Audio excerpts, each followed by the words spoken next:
So good to have you back with us right here on Afternoon Express. Now, creativity really does inspire curiosity, and curiosity leads to a healthy mind. So whether you're blessed with a green finger or maybe you've grown a plant in your life before, gardening with your children is a great way to spend quality time together and at the same time spark their interest in the natural world.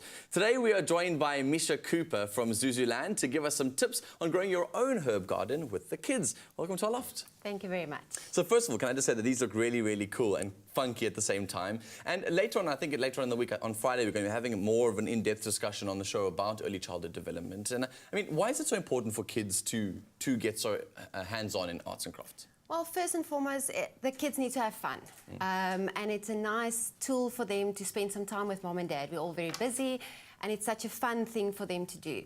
But at the same time, also in our early development stages, when we do the art and craft, we actually go through more formal training for our later years in life. Okay. So we've got a whole bunch of products in front of us, and I want to try and see if I can create something, one of these little creations that you've made, and just kind of play with it. Maybe you can just talk us through what it is that we're learning in the process. So what I've done is I found our NutriDay little tubs that we've got. You just sort of empty them out, rinse them out quite nicely. You can keep them in packs of 4 like this, or you guys can make sure that you can, you know, break them up as individuals, do whatever you want to do. Then the next step obviously would be to... First and foremost, you need to do some art activity. Oh. So before you do anything, you need to do some art activity, and once that is done, you start poking the holes right at the bottom. Okay. So basically the art activity can end up looking like any one of these. What are some of the examples of things you can use? Any scrap material that you find at home, any cartons, any paper, color paper, feathers, anything that you can recycle, similar to the tubs that we're using right now.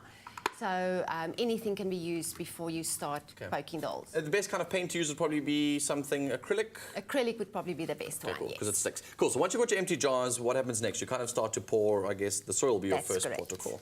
And in terms of actually getting your hands dirty like this, parents obviously want to try and find a balance. Like, I want to teach my kids things, and I want to make sure that they want to get the formal education, and they must have fun at the same time. And I guess that's the whole point of early childhood development and the role as a parent. That's correct. So why is that balance so important? It's very important. Kids need to learn, but they need to have fun. When they're very small in the early childhood development stages, they need to have fun. That's the first and most important thing. Thereafter, we do teach them. So while we are doing some sort of experiments like planting some plants, we're teaching them certain things, like, for instance, when you mix paint. We will see one paint, 2 paints together, we'll have a third one. Oh, I see. When we do filling up, we will teach the 1-year-old what is inside, what is outside, what is next to the tub. So those are the type of things that you actually teach the kids with fun activities with mom and dad. So there are some peripherals, but some very key things that you're learning in the process, which I think is so cool about you know, this phase of being with your child and having them learn things and have fun at the same time. I honestly think that all parents should do this at the same time too. I'm an adult and I still want to have fun and work at the same time, learn things in the process. So that's one of the best things about my job, is I get to have fun at the same time. So it makes learning easy and fun. Right, so we've got some seedlings here, which I've noticed, which are sort of these guys, and you've got sort of seeds themselves. You can go through both, but I mean, you can learn different things from doing different That's parts, correct. right? So with your slightly older kids, you might then start having some seeds that you would plant, and they would see how it grows throughout the weeks and months to come. With your slightly younger ones, they generally want to see instantaneous growth. Yeah. So again, another reason why we do plants is we show kids that you can't get things instantaneously.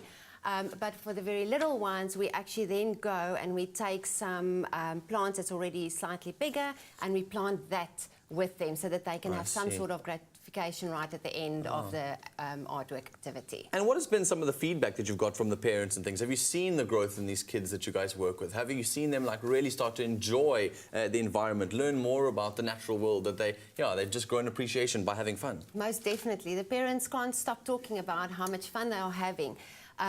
Again, if you do something like a bean in some cotton wool, what happens is within a day you can start seeing the bean develop, and you can see the roots at the bottom immediately. So those are the type of things that we teach them instantaneously right from the get-go. Awesome. So you guys must have some fun with this project. I think it's really cool. It's a really cool activity to do with your kids as they're obviously growing through this phase of their lives. I mean, I never got a chance to build my own little vegetable garden. Even now today, I'm still trying to build my own herb garden. I don't even have these kinds of skills. So to be able to create something that looks so cool like this with such simple products that you got at home, it's recycling, it's saving the environment, and you get to play with the kids and they're learning things at the same time. It's an absolute no-brainer when it comes to this. I'm not going to pour any water in here because I've obviously stabbed the holes at the bottom and I'm worried that all the water starts to run out the bottom. But obviously just put your trays on something that's going to capture some of that water, water it regularly, and hopefully these will be growing into beautiful little herb gardens all around your homes. And if you do manage to create one of these, send them through to us on our Facebook page. We'd love, love, love to see them. Thank you so much for joining us. Thank you very much.